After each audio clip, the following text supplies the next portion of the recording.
है बच्चों, तो इस वीडियो में हम लोग देखने वाले हैं आईसीएसई इंग्लिश लैंग्वेज 2026 के एग्जामिनेशन के जो आज तुम लोगों का पेपर था उसमें ग्रामर पार्ट का सॉल्यूशन। तो सबसे पहले हमारा एस्से वाला क्वेश्चन था एंड तुम लोग ये कमेंट करके जरूर बताना कि इसमें से कौन सा वाला एस्से तुम लोगों ने अटेम्प्ट किया आज के पेपर में। कई बच्चों का मुझे टेलीग्राम पे आज मैसेज आया कि पेपर बहुत ईजी था एंड अच्छा हुआ। एंड यहाँ पे तुम देख सकते हो जो तुम्हारा आर्ग्यूमेंटेटिव एस्से आया है वो आया है homework is a necessary evil पे। तो ये कोई करंट टॉपिक नहीं था बट एक जनरल चीज थी, उसके ऊपर तुम्हारा फॉरेन अगेंस्ट वाला एस्से आया था। तो कमेंट करके जरूर बताना कौन सा एस्से तुमने अटेम्प्ट किया है। देखते हैं बच्चों ने ज्यादातर कौन सा एस्से यहाँ पे चूज किया है। फिर उसके बाद लेटर है, फिर उसके बाद तुम्हारा ईमेल और नोटिस है, देन उसके बाद ये तुम्हारा प्रेसी आ गया। यहाँ पे देखो दो वर्ड्स का मीनिंग बोला गया, मीनिंग भी देख लेते हैं।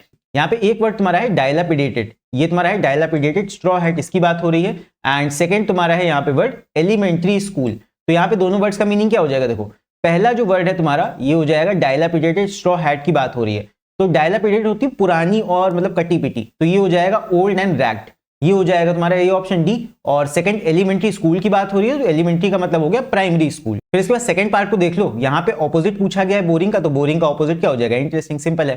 फिर अगला देखते हैं। अब इसके बाद ग्रामर पोर्शन पे आ जाते हैं। तो ग्रामर पोर्शन हमारे यहाँ से शुरू होता है। सबसे पहला तुम्हारा आ जाता है वर्ब के करेक्ट फॉर्म वाला क्वेश्चन। कल हम लोगों ने लाइव में काफी सारे क्वेश्चन किए थे इससे रिलेटेड। तो सबसे पहले देखते हैं, पहला एग्जाम्पल तुम्हारा हमेशा पास्ट टेंस में ही आता है। देखो यहाँ पे भी पहले का एग्जाम्पल पास्ट टेंस में ही दिया हुआ है, तो ये 99% आता है, ये मैंने कल बता दिया था। अब यहाँ पे इसके क्वेश्चन शुरू करते हैं। सबसे पहले क्या हो जाएगा, इट ग्लाइड का पास्ट फॉर्म लिखना है, ये हो जाएगा it glided in the road ahead of me. It was 7 और 8 फीट लॉन्ग एंड ये हो जाएगा तुम्हारा होल्डिंग, आईएनजी फॉर्म लगेगा यहाँ पे। And holding its flat spoon shaped head 6 inches up in the air, यहाँ पे हो जाएगा आई स्टॉप, पास्ट टेंस लगेगा स्टॉप का। Stop the car smartly so as not run over it. आगे to be truthful I was so frightened हो जाएगा यहाँ पे। फिर उसके बाद है आई गो की जगह यहाँ पे लगेगा past tense went, I went quickly into reverse and kept backing away, kept backing away. Last हो जाएगा द फियरसम थिंग डैश, यहाँ पे हो जाएगा डिसअपीयर्ड। तो ये इजी था काफी, सारे के सारे पास्ट टेंस में तुम्हें फिल कर देने थे बस। एक तुम्हारा आईएनजी फॉर्म लगेगा होल्डिंग, ठीक है, तो ये तुम्हारे इसके आंसर हो जाएंगे। नेक्स्ट आते हैं अगले हमारे यहाँ पे प्रीपोजिशंस वाले क्वेश्चन पे। तो इसको देख लेते हैं जल्दी से। यहाँ पे हो जाएगा he acted according to my instruction. अगला देखते हैं, अगला तुम्हारा है they scaled up the wall dash means of a rope, तो यहाँ पे हो जाएगा by means of a rope. अगला जीना हैज अ पैशन, यहाँ पे क्या हो जाएगा फॉर म्यूजिक, हम किसी चीज के लिए पैशन रखते हैं तो पैशन फॉर म्यूजिक हो गया। डी पार्ट देखो फादर पैटेड जय dash his back for good result. अगला देखो I have not seen Sonia dash last में, तो यहाँ पे हो जाएगा सिंस लास्ट में। अगला they work dash the night to complete the project on time, तो यहाँ पे हो जाएगा they work through the night, they work through the night, पूरी रात उन्होंने काम किया to complete the project on time. अगला जी mister Sharma refuse to buy a new car because the cost was dash her means. ऐसा हमने कल एक क्वेश्चन किया था प्रीपोजिशन वाला, जब कोई चीज आपकी लग्जरी के बियॉन्ड होती है, मतलब आपकी कमाई के बियॉन्ड होती है, तो यहाँ पे हो जाएगा the cost was beyond her means, ये क्या हो जाएगा बियॉन्ड हर मीन्स। ये तुम लोग को कल अगर हेल्पफुल लगा हो तो बताना कमेंट करके। अगला H Saif knew nothing about the event since it happened dash he was born, तो बिफोर ही वाज बोर्न, यहाँ पे बिफोर आ जाएगा, ठीक है। अगला देखते हैं choose the correct option make one, यहाँ पे जॉइन द सेंटेंस वाला क्वेश्चन है। इसमें देखते हैं he picked up the bundle dash he walked away, तो करेक्ट ऑप्शन क्या होगा यहाँ पे he picked up the bundle and, तो एंड यूज हुआ है तो ये तो गलत हो गया। अगला packing up the bundle dash comma he walked away, तो ये हो जाएगा तुम्हारा पैकिंग, तो यही गलत है तो ये गलत हो गया। यहाँ पे पिक्ड अप है तो picking up the bundle comma he walked away, C वाला ऑप्शन करेक्ट है, इसको टिक लगा देंगे। आगे बढ़ जाते हैं। सेकंड देखो Ravi is not a technician, Ravi is not a musician, मतलब दोनों ही चीजें वो नहीं कर रहा है, तो यहाँ पे क्या हो जाएगा ना तो वो ये है ना तो वो ये है, तो सिंपल देखो रवि इज बोथ, ये तो गलत हो गया। Ravi is neither a technician nor a musician, तो ये करेक्ट है, बी ऑप्शन यहाँ पे सही हो जाएगा, आगे चेक करने की जरूरत ही नहीं है। नेक्स्ट थर्ड देखते हैं। थर्ड है हमारा Tania is extremely polite we like her, तो यहाँ पे देखते हैं Tania is extremely polite but we like her. देखो पोलाइट है तभी तो उसको लाइक करोगे, तो बट यहाँ पे कोई मतलब नहीं हो, बट वैसे भी यहाँ पे without using and but and so है, तो यहाँ पे गलत हो जाएगा। We like Tania despite her being extremely polite, तो ये भी गलत है भाई, उसकी कोई ये निगेटिविटी थोड़ी, उसकी अच्छाई है कि वो पोलाइट है।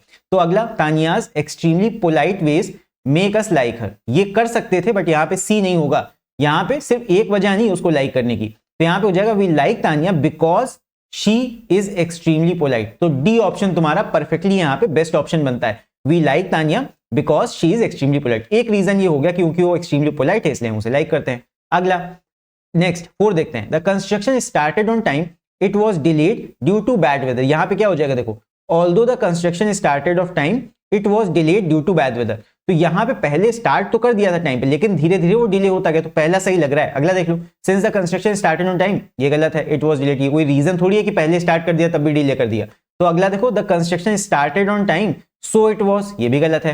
एंड बट एंड सो के बिना करना है। The construction started on time as well as, ये भी गलत है। तो यहाँ पे ए वाला ही ऑप्शन तुम्हारा सही हो जाएगा, ए करेक्ट है। अगला देखते हैं, इसके बाद आ जाता है तुम्हारा रीराइट दी सेंटेंस वाला सवाल, एमसीक्यू बेस्ड है, इसको देखते हैं जल्दी से। तो पहला है, Samudragupta was one of the greatest of the Indian Kings. तो यहां पे एंड करना है हमें समुद्रगुप्त से। देखते हैं, यहां पे समुद्रगुप्त जो है he was the greatest king, बाकी सारे कम होंगे, समुद्रगुप्त सबसे ज्यादा ग्रेटेस्ट है। ये कंपैरेटिवली वाला तुम्हारा हो गया। तो कंपैरेटिव यहां पे देखना है हमें क्या कंपैरिजन यहां पे हो रहा है। तो आगे, no other king is as great as Samudragupta, तो ये हो सकता है। अगला देखते हैं, all other kings are greater than Samudragupta, ये तो गलत है। Few very Indian kings were as great as Samudragupta, तो ये तुम्हारा हो सकता है। देखो यहां पे बोला गया Samudragupta was one of the greatest, तो वन ऑफ द ग्रेटेस्ट है, मतलब इनके जैसे और भी लोग होंगे, समुद्रगुप्त जैसे और भी किंग्स होंगे जो हाँ इनके आसपास के, तो he is one of the greatest king. समझो ये चीज, he is one of the greatest king, ये कंपैरिजन तुम्हें कर रहा है। तो यहां पे नो अदर किंग, इसलिए पहला वाला गलत है। तो very few Indian kings were as great as Samudragupta, ये हो सकता है। Some Indian kings are as greatest as Samudragupta, ये नहीं। तो ये हो जाएगा कुछ और ऐसे किंग्स थे जो समुद्रगुप्त की तरह थोड़े ग्रेट थे। तो यहां पे सी ऑप्शन तुम्हारा करेक्ट हो जाएगा। अगला देखते हैं, सेकंड तुम्हारा है one should keep once promise. तो इसमें देख लो, प्रोमिसेस से तुम्हें लिखना है, यहां पे हो जाएगा A part, promises should keep one, ये गलत है। Once promises are not meant, ये भी गलत है। Promises should be kept, simple है, सी वाला यहाँ पे करेक्ट हो जाएगा। प्रोमिसेस आर वंस, ये गलत, तो सी वाला ऑप्शन करेक्ट हो गया। अगला third, he said I have passed the examination. तो यहाँ पे हमें ही सेड दैट से शुरू करना है, क्या हो जाएगा यहाँ पे he said that he had, I have का हो जाएगा ही हैड, तो ये सही लग रहा है। He said that he passed, ये गलत है। ही हैज पास्ड गलत है। ही विल, ये भी गलत है। ए ऑप्शन तुम्हारा करेक्ट है यहाँ पे। फिर अगला देखो fourth, he finished his exercise and put his books away. तो यहाँ पे क्या हो जाएगा, हैविंग से शुरू करना है, तो हैविंग हिज बुक्स, ये गलत है। हैविंग पुट हिज बुक्स, ये भी गलत है। हैविंग ईडी फॉर्म लगना चाहिए आगे तुम्हारा, तो ये हो जाएगा हैविंग फिनिश्ड। तो यहाँ पे तुम्हारा सी वाला ऑप्शन सही हो सकता है, having finished his exercise comma he put his books away.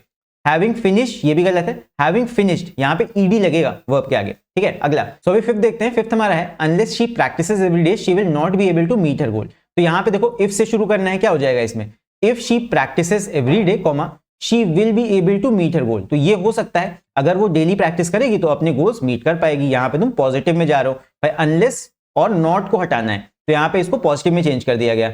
आगे के देख लो, if she practises every day she will not be able, ये गलत है। If she does not practise, देखो एक पॉजिटिव एक नेगेटिव नहीं होगा, या तो दोनों चीजें नेगेटिव में बोलो कि अनलेस वो प्रैक्टिस करेगी, मतलब अनलेस वो प्रैक्टिस नहीं करेगी डेली तो वो कुछ नहीं कर पाएगी। तो इसको दोनों साइड पॉजिटिव करना चाहिए, ये पार्ट भी पॉजिटिव होगा तो ये पार्ट भी पॉजिटिव होगा, इसीलिए पहला वाला ऑप्शन तुम्हारा सही हो जाता है। अगला देखते हैं सिक्स्थ। नेक्स्ट इसके बाद सिक्स्थ पे आते हैं। सिक्स्थ तुम्हारा है, Rashmi was too late to hear the first speech. तो यहाँ पे क्या हो जाएगा, Rashmi was so late for the first speech, ये तुम्हारा गलत है। फिर अगला, Rashmi was so late that she could not reach that she could hear the first speech, ये गलत हो जाएगा। फिर अगला देखो, जब भी तुम्हारा सो आता है तो सो दैट के बाद शी कुड नॉट लगता है, जब भी सो आएगा सो दैट तो आगे तुम्हारा नॉट लगना चाहिए, ये तुम्हारा करेक्ट फॉर्म होता है। अगला देख लो यहाँ पे, Rashmi so late that she can not hear the first speech, यहाँ पे कैन नॉट नहीं होगा, कुड नॉट होना चाहिए, कुड नॉट, यहाँ पे कुड लगेगा। तो लास्ट वाला देखो, Rashmi was so late that she could not hear the first speech, ये तुम्हारा करेक्ट फॉर्म है। अगला seventh, there is a slight difference between the two shades. तो यहाँ पे क्या हो जाएगा, स्लाइट डिफरेंस है तो डिफरेंट हमें लगाना है, डिफरेंस को चेंज करना है डिफरेंट के साथ। तो कैसे चेंज होगा, देखो यहाँ पे हो जाएगा तुम्हारा the slight difference is between two shades, गलत है तरीका कहने का। द टू शेड्स, यहाँ पे सब्जेक्ट तुम्हारा क्या है, ये यहाँ पे तुम्हारा ये सब्जेक्ट है, इसके बारे में बात करो ना, बिटवीन टू शेड्स, ये तुम्हारा सब्जेक्ट हो गया। तो यहाँ पे the two shades are slightly different, B वाला सबसे करेक्ट है। The slightly different shades are between two, ये गलत है, एकदम सेंटेंस ही गलत हो गया। The two different shades are slightly, ये भी गलत है, दो जगह डिफरेंट क्यों लगाओगे। तो यहाँ पे बी वाला सबसे करेक्ट है, the two shades are slightly different. Last देखते हैं इसके बाद, doctor Shetty is a professor and a research scientist. तो यहाँ पे नॉट ओनली से शुरू करना है, नॉट ओनली के साथ बट ऑल्सो लगता है। अब यहाँ पे देखो नॉट ओनली वॉज लिखा गया तो टेंस चेंज हो रहा है, इसलिए गलत है ये। Not only is doctor Shetty a professor as well as a research scientist, तो ये भी तुम्हारा गलत है। अगला देखो, doctor Shetty is both a professor and a research scientist, ये गलत है। एज वेल एज नहीं, बट ऑल्सो, देखो दोनों अलग अलग चीजें हैं। प्रोफेसर भी हैं, तो ये टीचिंग की लाइन हो गई, मतलब दोनों अलग अलग चीजें कि ये भी हैं लेकिन साथ में रिसर्च साइंटिस्ट भी है, तो एक फील्ड की चीजें नहीं है दोनों। रिसर्च साइंटिस्ट अलग चीज होगी, पढ़ाई करा रहे हैं मतलब प्रोफेसर हैं, तो ये एक अलग चीज होगी, तो इसीलिए बट ऑल्सो लगना चाहिए बीच में। So not only is doctor Shetty a professor but also a research scientist, दो अलग अलग चीजें हैं, इसलिए बट ऑल्सो के साथ दोनों को जोड़ोगे, तो यहाँ पे डी ऑप्शन तुम्हारा करेक्ट हो जाएगा। सो ये हैं ग्रामर के सारे सॉल्यूशंस। अब इसमें से तुम्हारे कितने आंसर सही हुए कितने गलत हुए ये भी तुम नीचे कमेंट्स में लिख के बता सकते हो। सो आई होप सब बच्चों के ज्यादातर यहाँ पे ग्रामर एमसीक्यू सही हुए होंगे। तो इसी के साथ हमारे ग्रामर पोर्शन के सॉल्यूशंस यहाँ पे खत्म होते हैं। सो कमेंट करके तुम लोग जरूर बताना कि आज तुम लोग का इंग्लिश लैंग्वेज का पेपर कैसा हुआ। सो अब नेक्स्ट तुम लोग का इंग्लिश लिटरेचर का पेपर है 20 फरवरी को, एंड उसके लिए ऑल द वेरी बेस्ट मेरी तरफ से। एंड उसमें कोई अगर दिक्कत है, कोई प्रॉब्लम फेस कर रहे हो तो भी तुम नीचे कमेंट्स में लिख के बता सकते हो, उससे रिलेटेड मैं तुम्हारी हेल्प करने की कोशिश करूंगा। तो फिलहाल के वीडियो में इतना ही, मिलते हैं अगले वीडियो में, तब तक के लिए take care, see you, bye.